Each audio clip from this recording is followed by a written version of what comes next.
"He should be grateful you even brought him," my mom said, her voice loud enough for everyone in the kitchen to hear. I stood frozen in the doorway between the dining room and the garage, watching my 6-year-old son Jacob sit on an overturned crate near the trash can. He had a paper plate balanced on his knees, eating the leftovers my sister had scraped together for him. The garage smelled like oil and mildew, and the single bulb hanging from the ceiling barely lit the space. Jacob's little legs dangled, his sneakers scuffed and worn, and he ate quietly, like he was trying not to be noticed. My sister Vanessa leaned against the counter, arms crossed, a smirk pulling at her lips. "Some kids just aren't meant for better, Naomi. You know how it is." I said nothing. I wanted to scream. I wanted to grab Jacob and leave right then. But I stayed silent, swallowing the rage building in my chest. This was Thanksgiving dinner at my childhood home in Louisville, Kentucky, and my family had decided my son did not deserve to eat at the table with everyone else. My name is Naomi. I am 32 years old, and I have spent most of my adult life trying to prove I was worth something to my family. I grew up in that house on Maple Grove Lane, a modest 2-story with chipped paint and a sagging porch.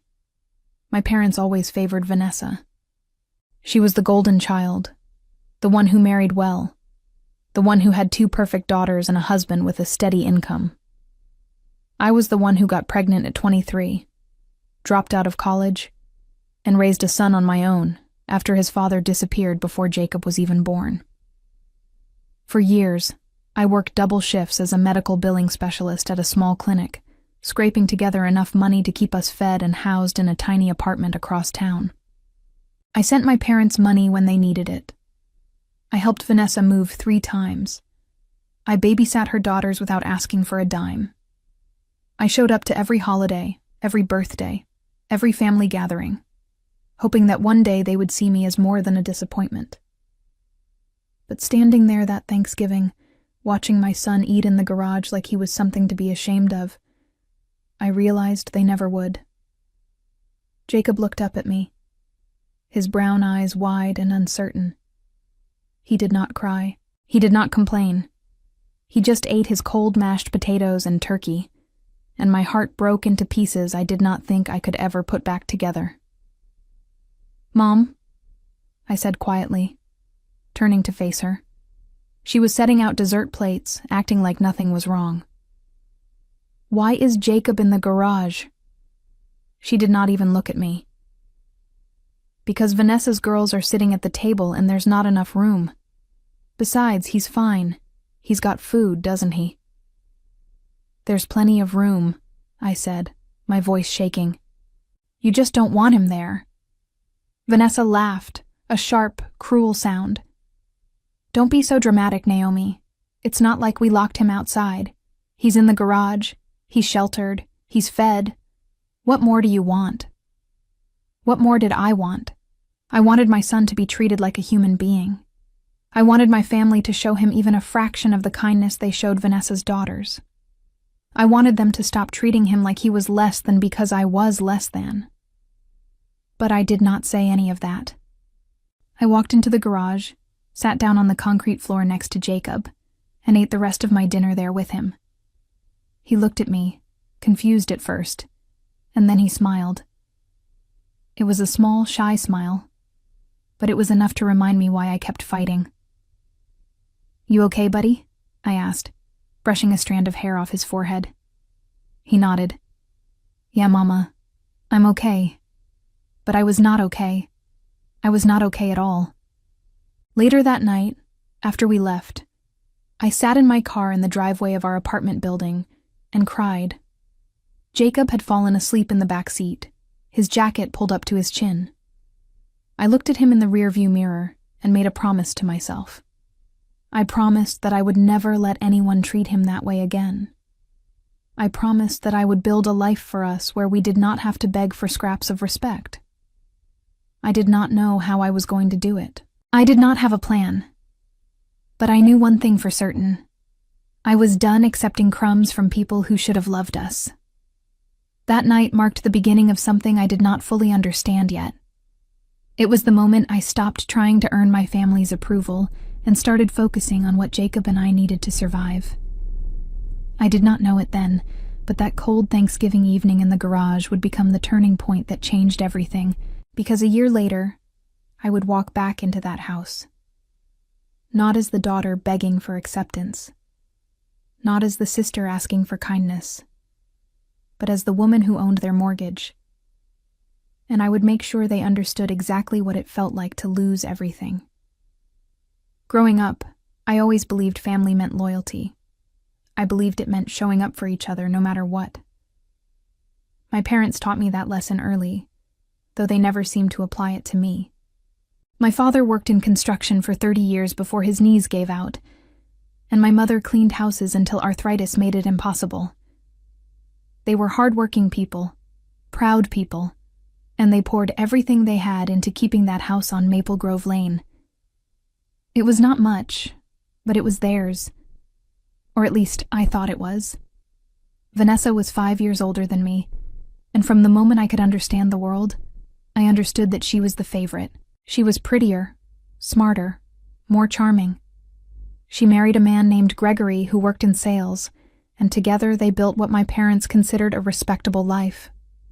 2 daughters, a nice car, weekend trips to the lake. Vanessa never struggled the way I did. When I got pregnant with Jacob, my parents made it clear I had ruined my life. My mother cried for days. My father stopped speaking to me for weeks. Vanessa told me I was selfish for keeping the baby, that I should have given him up for adoption so I could finish school and make something of myself. But I kept Jacob, and I loved him more than I ever thought I could love anyone. He was quiet and sweet, with a smile that could light up a room. He loved dinosaurs and drawing pictures of rockets. He wanted to be an astronaut when he grew up, and I promised him that one day I would take him to see a real rocket launch. Raising him alone was the hardest thing I ever did. I worked long hours at the clinic, inputting insurance codes and dealing with angry patients on the phone. The pay was not great, but it was steady, and it kept a roof over our heads. I missed his school events sometimes because I could not afford to take time off. I felt guilty every single day for not giving him the life I thought he deserved. Still, I tried to stay close to my family. I thought if I kept showing up, kept helping them, kept proving that I was not the failure they believed I was, they would eventually see me differently. I was wrong. My parents started having financial trouble about 2 years before that Thanksgiving. My father's medical bills piled up after a surgery on his knee, and my mother's income had dried up completely. Vanessa helped them here and there, but she always made a big show of it, reminding everyone how generous she was being. I helped too, quietly. I sent them $200 a month, even though it meant I was eating ramen for dinner and skipping my own doctor's appointments. I never told anyone because I did not want them to think I was looking for praise. I just wanted to help. But my parents did not thank me. They did not even acknowledge it. Instead, they thanked Vanessa every time she gave them $50 or bought them groceries. They talked about how lucky they were to have such a wonderful daughter. I stopped expecting anything from them after a while. I told myself it did not matter. But it did matter. It mattered every time Vanessa's daughters got new toys and Jacob wore hand-me-downs. It mattered every time my mother gushed about Vanessa's perfect life and asked me when I was going to get my act together. It mattered every time I walked into that house and felt like I was invisible. The Thanksgiving incident was not the first time they treated Jacob poorly. It was just the worst. Vanessa's daughters, Chloe and Sophie, were 8 and 10. They were spoiled and loud, the kind of kids who threw tantrums when they did not get their way. My parents adored them. They bought them presents for no reason, took them out for ice cream, let them run wild through the house without consequences. Jacob, on the other hand, was expected to sit quietly in the corner. If he spoke too loud, my mother shushed him. If he touched anything, Vanessa scolded him for being clumsy. They treated him like he was an inconvenience, something to be tolerated rather than loved. I tried to protect him from it. I tried to shield him from their coldness. But he was 6 years old, and he noticed. He asked me once why Grandma did not hug him the way she hugged Chloe and Sophie. I did not have an answer that would not break his heart. After that Thanksgiving, I stopped going to family dinners. I made excuses when my mother called. I told her Jacob was sick or I had to work. She did not push. She did not seem to care. Vanessa called me a few weeks later, asking if I was still mad about the garage thing. She said it like it was nothing, like it was just a silly misunderstanding. "It was not a big deal, Naomi," she said, her voice dripping with condescension. "You're being dramatic. Jacob is fine. Kids don't remember stuff like that." But I remembered. And I knew Jacob would remember too. That phone call was the last time I spoke to Vanessa for months. I stopped answering when she called. I stopped responding to my mother's texts. I pulled away from all of them, and honestly, it felt like relief. For the first time in years, I focused entirely on Jacob and me. I started looking for better job opportunities. I updated my resume. I applied to positions I never thought I was qualified for. And then, 3 months after Thanksgiving, I got a call that changed everything. The call came on a Tuesday afternoon in February. I was sitting at my desk at the clinic, staring at a spreadsheet of billing codes, when my phone buzzed. The number was unfamiliar, but I answered anyway. "Is this Naomi?" a woman's voice asked. "Yes," I said cautiously. "My name is Patricia. I'm calling from Hollowgate Systems. We received your application for the Senior Medical Billing Coordinator position, and we would like to schedule an interview." I almost dropped the phone. Hollowgate Systems was one of the largest healthcare management companies in the region, with offices in Louisville and across 3 other states. I had applied on a whim, not expecting to hear back. The position paid nearly double what I was making at the clinic, with benefits that included health insurance, paid time off, and a retirement plan. "Yes," I said quickly. "Yes, I would love to interview." The interview was scheduled for the following week, and I spent every free moment preparing. I researched the company, practiced answering questions, and bought a new blazer from a discount store. Jacob helped me pick out the color. He said the dark blue one made me look like a superhero. The interview went better than I could have imagined. Patricia and her team asked me about my experience, my approach to problem solving, and how I handled difficult clients. I answered honestly, drawing on years of frustrating phone calls and insurance disputes. I told them about a time I saved a patient thousands of dollars by catching a billing error, and they seemed impressed. 2 days later, Patricia called again. They were offering me the job. I accepted immediately, and for the first time in years, I felt like maybe things were going to be okay. The salary was enough to move Jacob and me into a better apartment. It was enough to buy him new clothes and sign him up for the after-school art program he had been asking about. It was enough to stop living paycheck to paycheck. I started the job in March, and within the first month, I realized I was good at it. Really good. I streamlined processes, caught errors that had been costing the company money, and built strong relationships with clients. My supervisor praised my work constantly, and by June, I was promoted to lead coordinator. The raise that came with the promotion was significant. For the first time in my life, I had savings. Real savings. Money I did not have to touch for emergencies, because I could finally afford to handle those emergencies without panic. Jacob thrived too. We moved into a 2-bedroom apartment with a small balcony where he could draw and watch the birds. He made friends at school. He joined the art program and came home every week with paintings he was proud of. He smiled more. He laughed more. He stopped asking why Grandma did not call. I did not tell my family about the new job. I did not tell them about the promotion, or the raise, or the life Jacob and I were building. They did not ask, so I did not offer. In August, my mother called. It was the first time I had heard from her in months. "Naomi," she said, her voice tight. "I need to talk to you." "What is it?" I asked, keeping my tone neutral. "Your father and I are having some trouble," she said. "The mortgage. We're behind, and the bank is threatening foreclosure. Vanessa's been helping, but it's not enough. We need you to pitch in." I felt a cold, familiar anger settle in my chest. "How much are you behind?" "About 12,000, she said. "We just need a few months to catch up. If you could send us 1,000 or two, it would help." 1,000 or two. As if I had that kind of money lying around. As if I had not already been sending them money for years without so much as a thank you. "I can't help you," I said. There was a long silence on the other end of the line. "What do you mean you can't help?" "I mean I can't," I said. "I have my own bills. I have Jacob to take care of." "Naomi, this is your childhood home," she said, her voice rising. "Your father and I worked our whole lives to keep this house. You're really going to let us lose it?" "You let my son eat in the garage like he was trash," I said, my voice shaking. "You treated him like he was nothing. You treated me like I was nothing. And now you want my help?" "That's not fair," she said. "You're holding a grudge over something so small." "Small?" I repeated.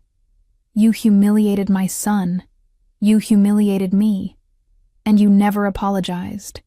You never even acknowledged it." "Fine," she snapped. "If you're not going to help, then don't. But don't come crying to me when your father and I are on the street." She hung up before I could respond. I sat there for a long time, staring at my phone. Part of me felt guilty. Part of me wondered if I was being cruel. But the bigger part of me, the part that had watched Jacob eat cold leftovers in a garage, felt nothing but resolve. That night, I started researching the foreclosure process. I wanted to understand what my parents were facing, what their options were. I told myself I was just curious, that I was not planning anything. But deep down, I knew better. I was not just curious. I was calculating. Because somewhere in the back of my mind, a plan was already forming. A plan that would take everything my parents took for granted and turn it into something they could not ignore. I did not know yet how far I would go. But I knew one thing for certain. I was done being the daughter who begged for scraps. I spent the next 2 weeks learning everything I could about foreclosures, mortgages, and real estate auctions. I stayed up late after Jacob went to bed, reading articles and watching videos about how the process worked. I learned that when a property went into foreclosure, it was often sold at auction to the highest bidder. I learned that sometimes those properties sold for far less than their market value. I learned that if you had cash and good credit, you could buy a foreclosed home outright. And I learned that my parents' house, the house on Maple Grove Lane, was scheduled for auction in October. The information was public record. I found it on the county website, listed alongside dozens of other properties facing foreclosure.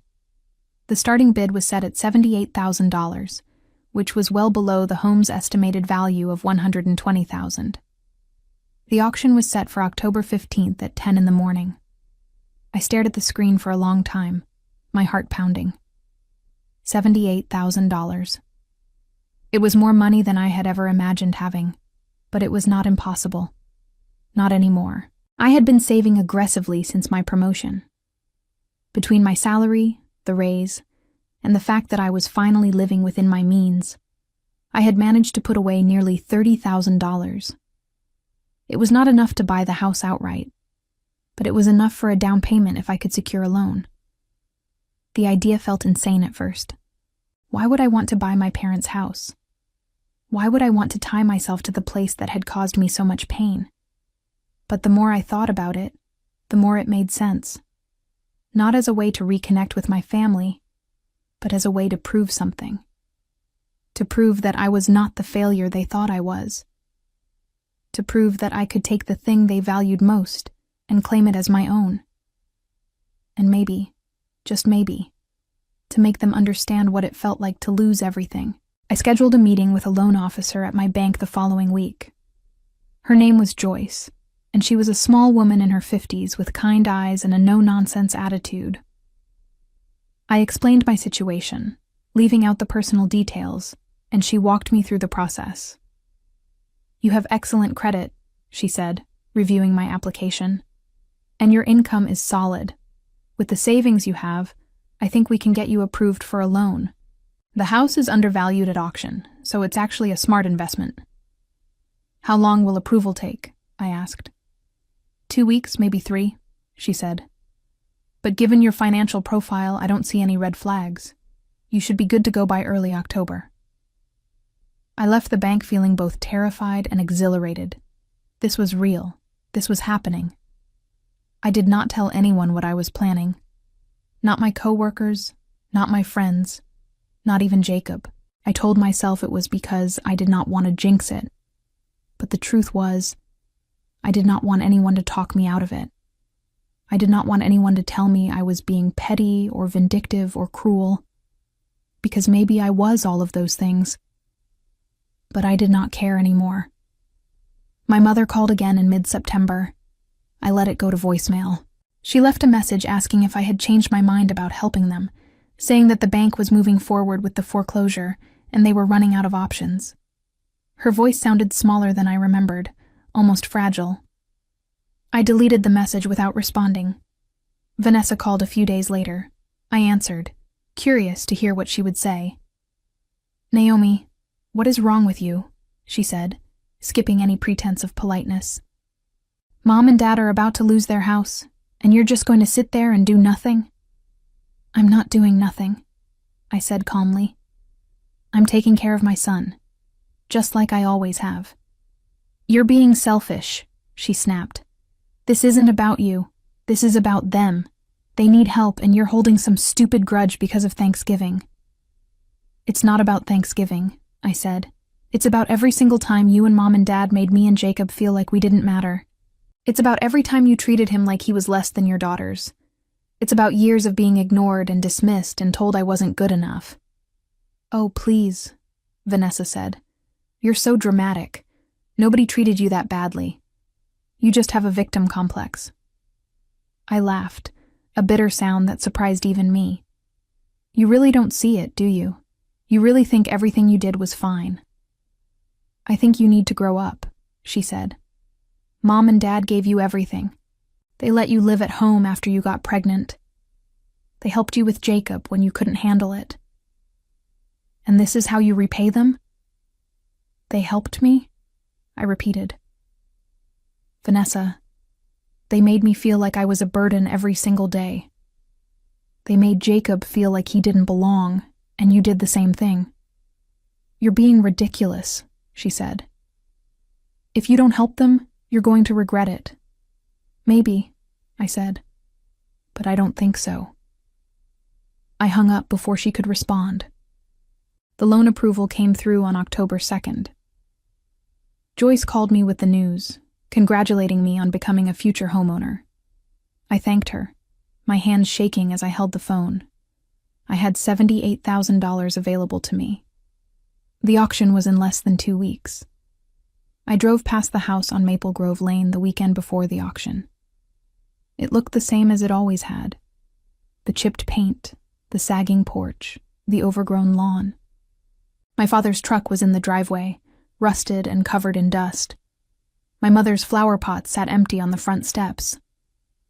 I sat in my car across the street, watching the house, and I felt nothing.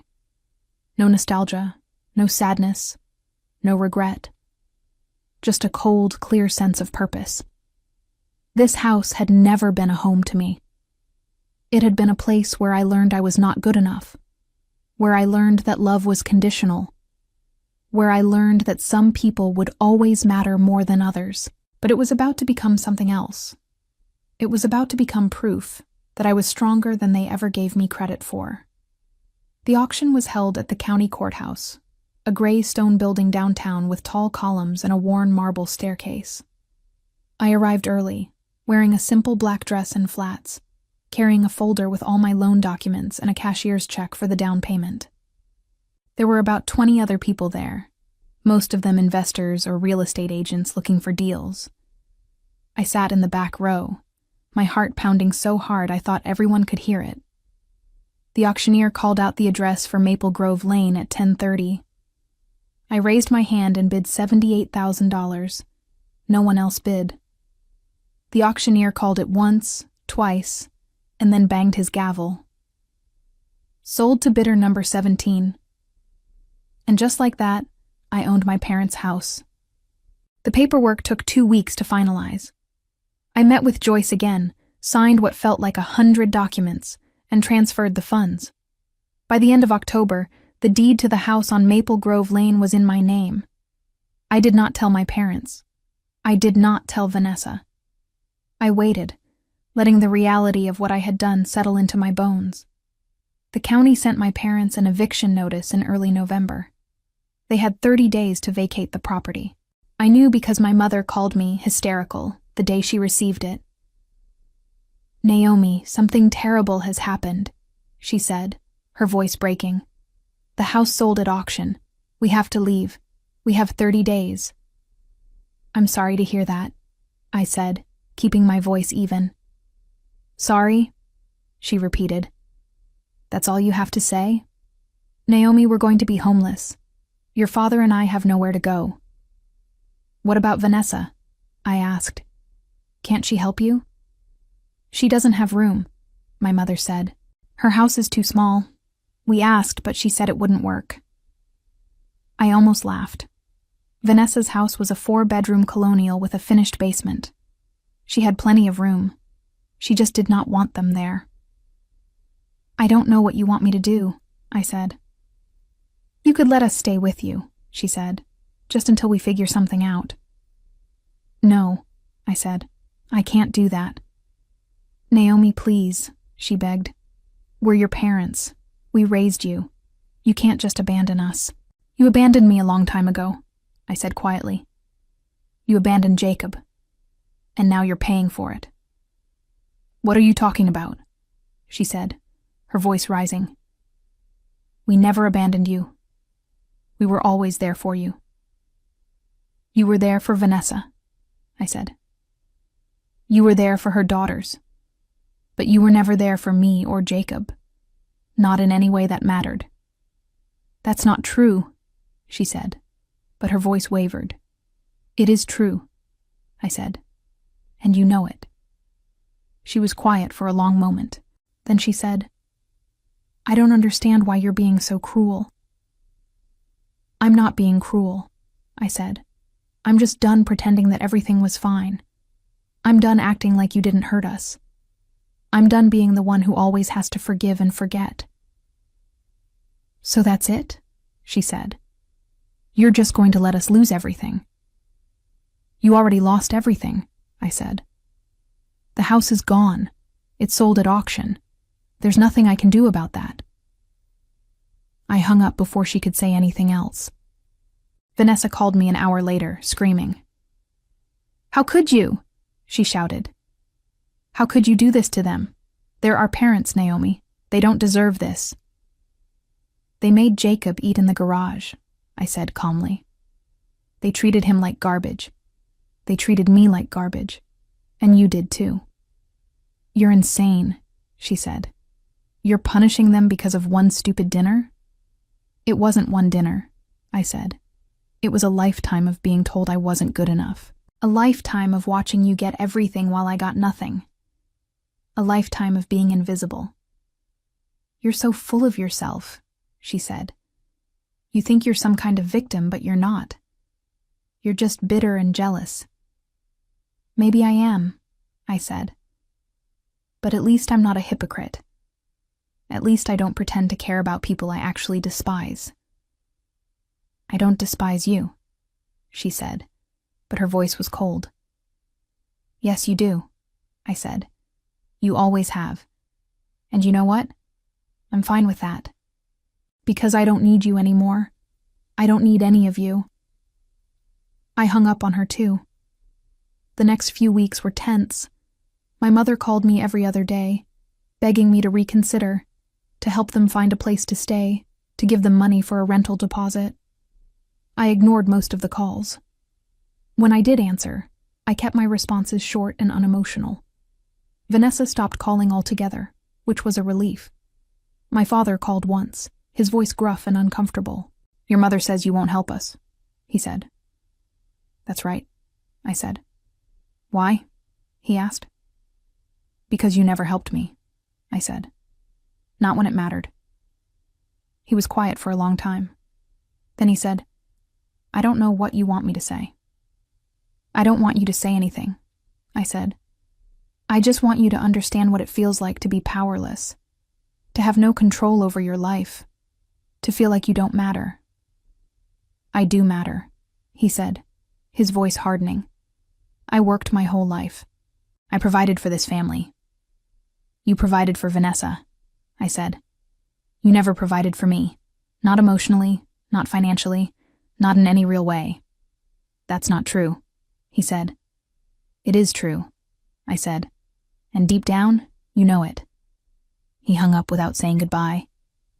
I felt no guilt, no sadness, just a quiet, steady resolve.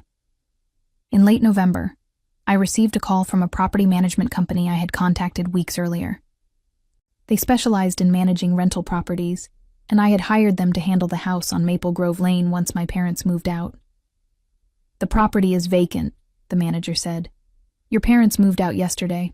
We're scheduling a cleaning crew and some minor repairs, and then it'll be ready to list." "Thank you," I said.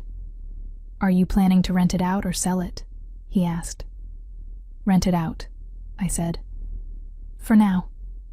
"Sounds good," he said. "We'll have it ready by mid-December." I hung up and sat in my car in the clinic parking lot, staring at nothing. It was done. My parents were out. The house was mine. Jacob got into the car after school that day, his backpack slung over one shoulder. "Mama, can we get pizza tonight?" he asked. "Sure, buddy," I said, smiling at him in the rearview mirror. "Are you okay?" he asked.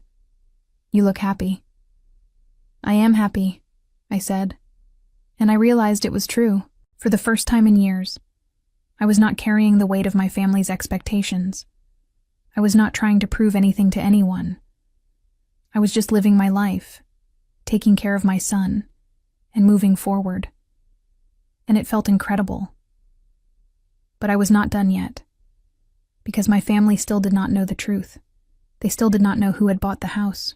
They still did not know that their daughter, the one they had dismissed and ignored, was the reason they were packing boxes and searching for apartments. And I was going to make sure they found out. December came fast. The house on Maple Grove Lane was cleaned, repaired, and listed for rent by the 15th. The property management company found tenants within a week, a young couple with a baby who were thrilled to find a home in a quiet neighborhood at a reasonable price. I signed the lease agreement and collected the first month's rent and deposit. It was surreal, seeing my name on the paperwork as the landlord. The house that had once represented everything I could not have was now an asset, something that belonged to me. My parents had moved into a small apartment on the other side of town, a cramped 2-bedroom in a building that smelled like mildew and cigarette smoke. Vanessa had loaned them money for the deposit, but from what I heard through a mutual acquaintance, she was not happy about it. I still had not told them the truth. I wanted to. I wanted to walk up to their door and tell them exactly who had bought their house, but I waited. I wanted the moment to be perfect. That moment came in mid-December, 2 days before Christmas. My mother called me, her voice softer than it had been in months. "Naomi, I know things have been difficult between us," she said, "but it's Christmas. Your father and I would like to see Jacob. We'd like to see you too." I was silent for a moment, considering. "Where are you living now?" I asked, even though I already knew. She gave me the address, her voice tight with embarrassment. "I'll think about it," I said. "Please," she said. "We miss him. We miss you." I hung up without promising anything. That night, I made a decision. I would go see them. I would bring Jacob, and I would tell them everything. We drove to their apartment on December 23rd. It was a gray, cold day, the kind where the sky looked heavy and oppressive. Jacob sat in the back seat, quiet and uncertain. "Are we really going to see Grandma and Grandpa?" he asked. "Yes," I said. "Why?" he asked. "They don't like me." My heart broke a little. "They're going to see you differently now," I said. "I promise." The apartment building was worse in person than I had imagined. The paint was peeling, the hallways were dark, and the air smelled stale. I knocked on the door to Unit 2C, and my mother answered. She looked older than I remembered. Thinner, tired. Her hair was grayer, her face more lined. She smiled when she saw Jacob, but it was a brittle, uncertain smile. "Naomi," she said. "Jacob, come in." The apartment was small and cluttered. Boxes were still stacked against the walls, and the furniture looked out of place in the cramped space. My father sat in a worn armchair by the window, his face drawn and expressionless. "Hi, Grandpa," Jacob said quietly. My father nodded but did not say anything. We sat on the couch and my mother offered us tea. I declined. The tension in the room was suffocating. "How have you been?" my mother asked, her voice forced and cheerful. "Good," I said. "Really good, actually." "That's wonderful," she said, but her eyes were sad. Vanessa arrived a few minutes later with her daughters. She looked at me with thinly veiled hostility, and I met her gaze without flinching. "I didn't know you were coming," she said. "Mom invited us," I said. She sat down across from me, her arms crossed. Chloe and Sophie ran to the back bedroom to play, and Jacob stayed by my side, his small hand gripping mine. We sat in uncomfortable silence for a few minutes. Then my mother cleared her throat. "Naomi, we wanted to talk to you," she said. "About everything that's happened." "Okay," I said. "We know you're upset with us," she said. "And maybe we didn't handle things as well as we could have. But we're family. And family forgives each other." I looked at her, and for the first time in my life, I felt nothing. No anger, no sadness, no longing for her approval. Just a cold, clear understanding of who she was. "Do you know who bought your house?" I asked. She blinked, confused by the change of subject. "No, the bank wouldn't tell us. Some investor, I think." "It wasn't an investor," I said. "It was me." The room went completely silent.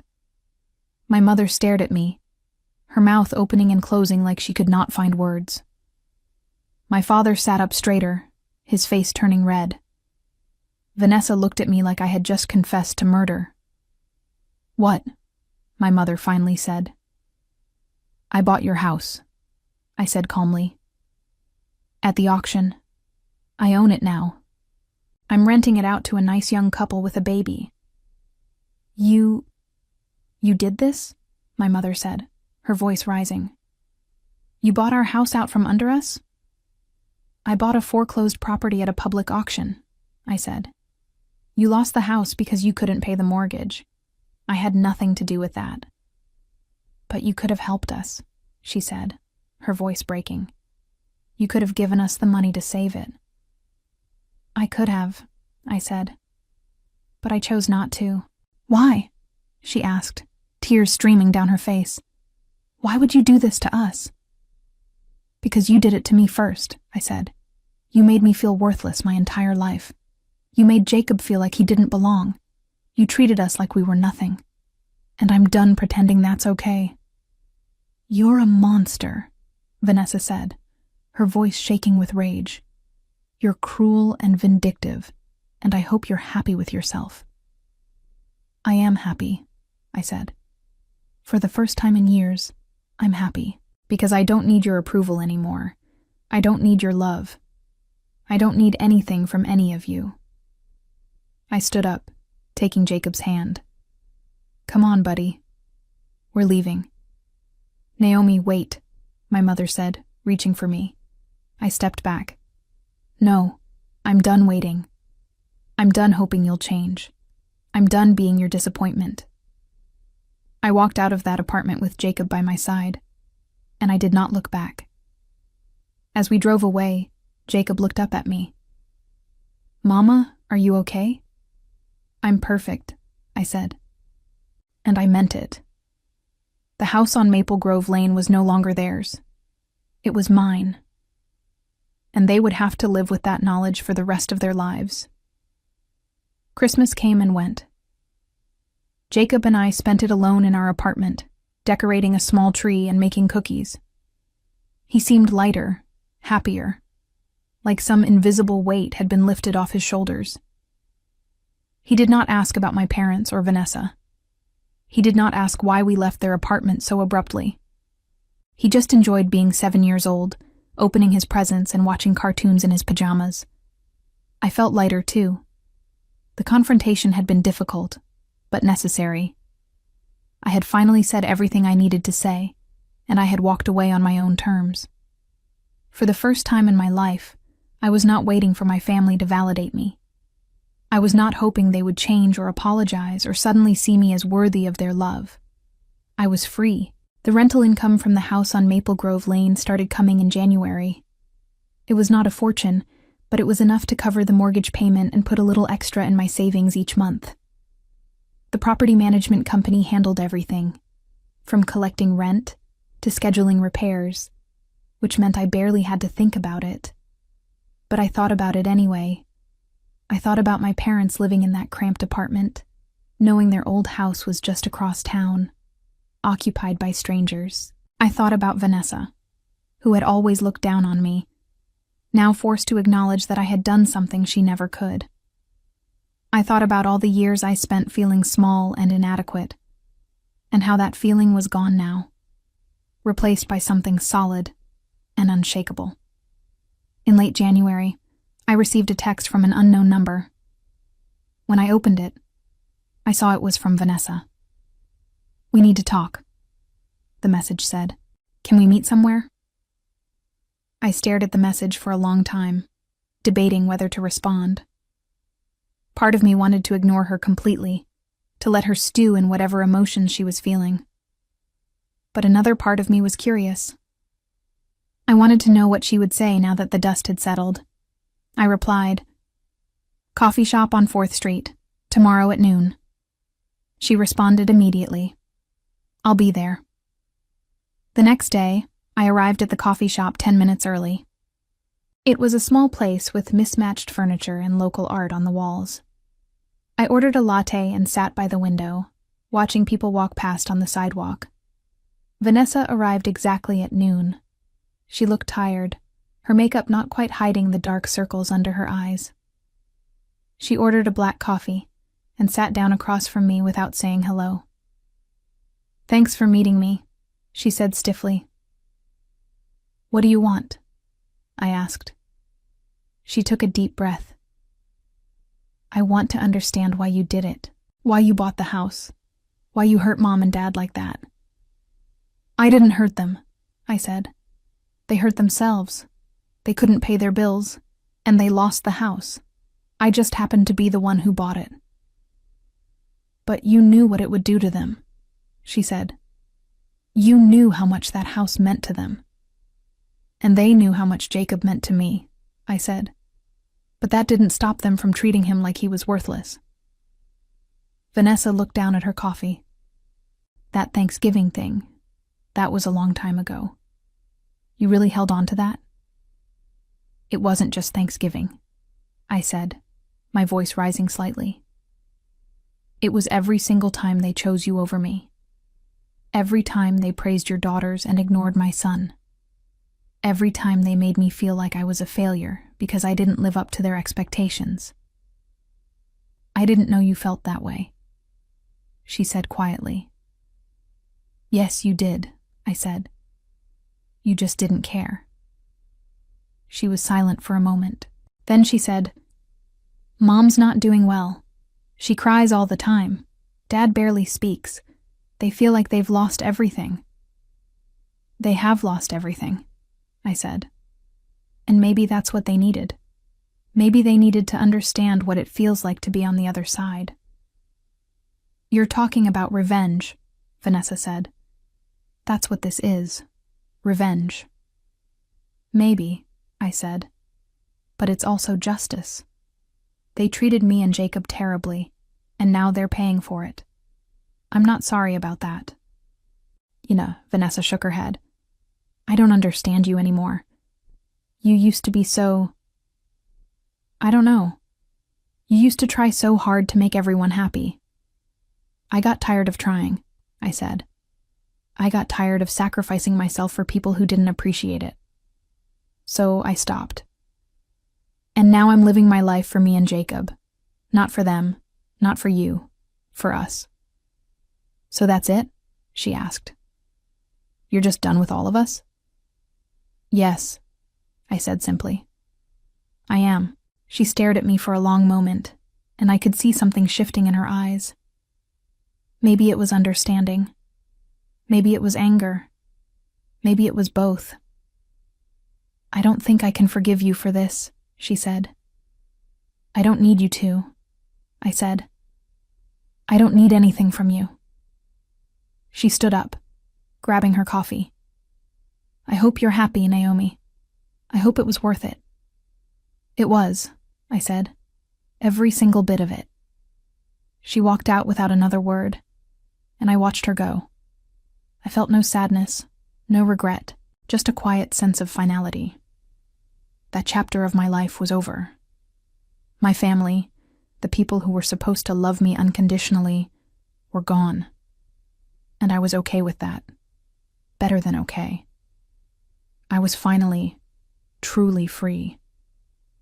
Spring arrived slowly in Louisville, bringing warmer air and blooming trees. Jacob finished second grade with excellent marks, and his teacher told me he was one of the most creative students she had ever taught. He was thriving, and that was all that mattered to me. Work continued to go well. I received another raise in March, along with a bonus for exceeding performance targets. My supervisor mentioned that I was being considered for a management position that would open up later in the year. I was building a career, a real career, not just a job to pay the bills. The rental property continued to generate steady income. The tenants were respectful and paid on time, and the property management company reported no issues. I rarely thought about the house itself anymore. It was just an investment, a piece of my financial portfolio. But my family could not let it go. In April, my mother showed up at my apartment unannounced. I was cooking dinner when I heard the knock on the door. When I opened it and saw her standing there, I almost closed it again. Naomi, please, she said quickly. I just want to talk. How did you get my address? I asked. I've always had it, she said. You gave it to me years ago, and I had forgotten about that. I stepped aside reluctantly, letting her in but not offering her a seat. She stood in the middle of my small living room, looking around at the framed pictures of Jacob, the artwork he had made, the cozy furniture I had carefully chosen. Her eyes were red, like she had been crying recently. Your place is nice, she said. Thank you, I said. What do you want? I want to apologize, she said. For everything. For the way we treated you and Jacob, for not appreciating you, for making you feel like you didn't matter. I crossed my arms. Okay, you apologized. Is that all? I mean it, she said, her voice cracking. I've had a lot of time to think about things, about how we treated you. And you were right. We were wrong. I know I was right, I said. I've known that for years. But you're only apologizing now because I have something you want. That's not true, she said. Yes, it is, I said. If I hadn't bought the house, if I was still the struggling single mother working at a clinic, you wouldn't be here. You'd still be ignoring me and treating Jacob like he was invisible.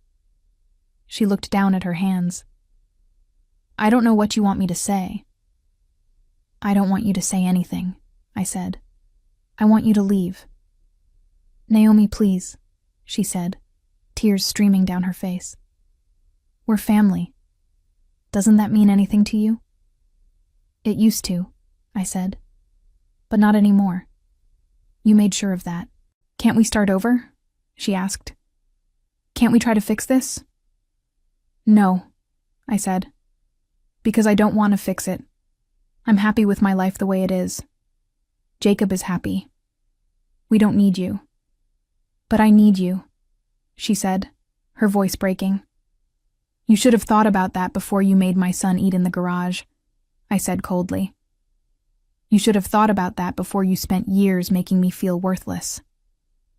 She sobbed openly now, her shoulders shaking. I felt nothing. No sympathy, no guilt, no desire to comfort her. I'm sorry, she whispered. I'm so sorry. I know you are, I said. But it doesn't change anything. You can't undo what you did, and I can't forgive it.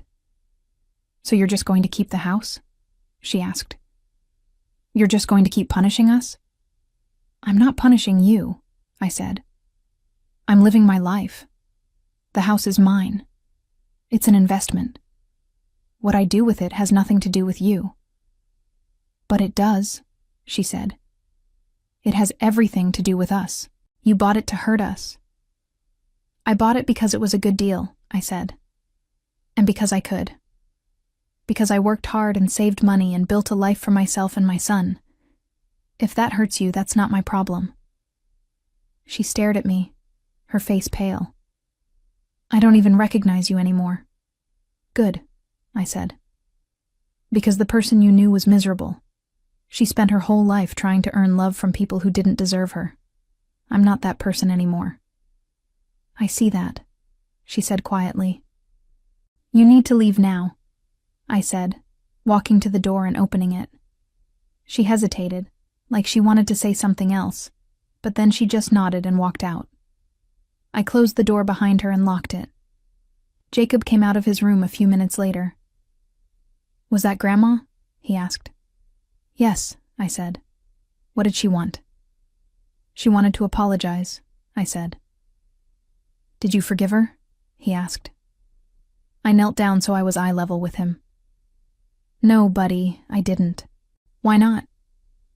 Because some things can't be fixed with just an apology, I said. And because we're doing just fine without her. He nodded slowly, processing this. Then he hugged me. I love you, Mama. I love you too, I said, holding him tight. That was the last time my mother came to my apartment. That was the last time any of them tried to reach out. And I was perfectly okay with that. By summer, life had settled into a comfortable rhythm. Jacob turned 8 in June, and we celebrated with a small party at a local park. He invited friends from school, and we played games and ate cake under the shade of big oak trees. Watching him laugh and run around with other kids, I felt a deep sense of gratitude. He was happy. He was loved. He was exactly where he needed to be. I never heard from my parents again after my mother's visit. Vanessa sent me one final text in July, saying that our father had been hospitalized for pneumonia but was recovering. She did not ask me to visit. She did not ask me to call. She just informed me, like I was a distant acquaintance who deserved to know. I did not respond. In August, the management company called to tell me the tenants wanted to renew their lease for another year. I agreed immediately. The house was a steady source of income, and I had no plans to sell it anytime soon. One afternoon in late August, I drove past Maple Grove Lane on my way home from work. I slowed down as I passed the house, looking at it with fresh eyes. The new tenants had planted flowers in the front yard, and the porch had been repainted. It looked better than it ever had when my parents lived there. I felt a strange sense of satisfaction.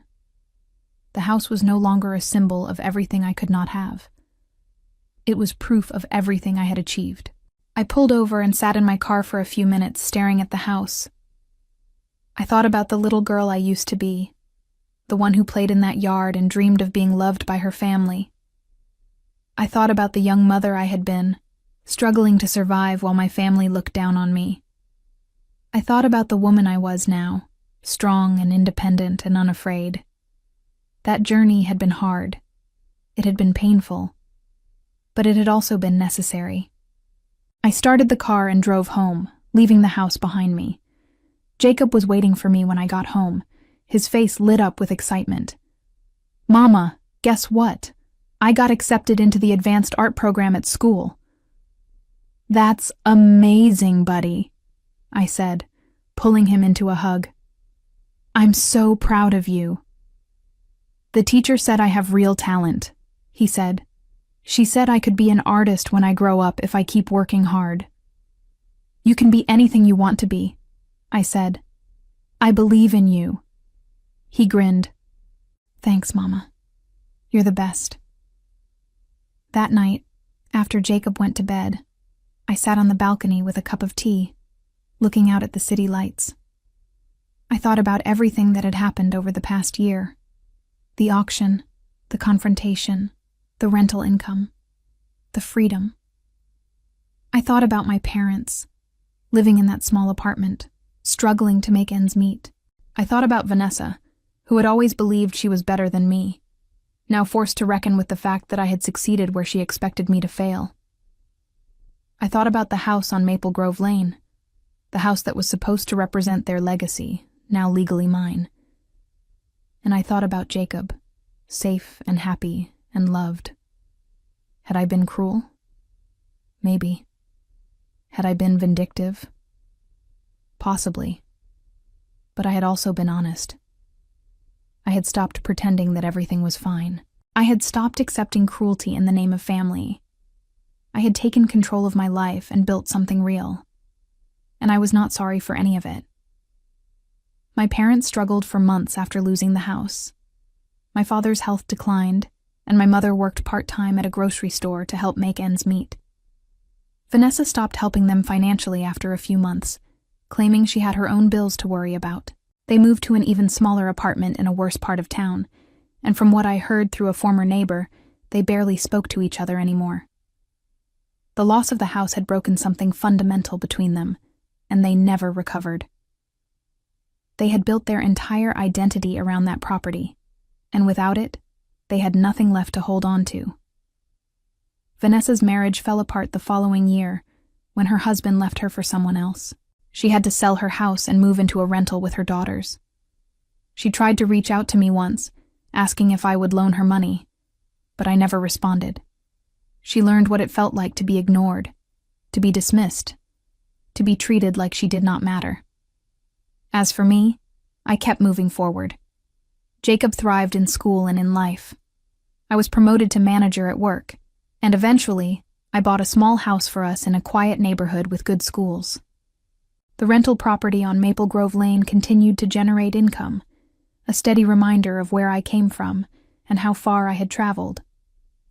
Looking back on that Thanksgiving night when my son ate leftovers in the garage, I realized it was not the end of something. It was the beginning.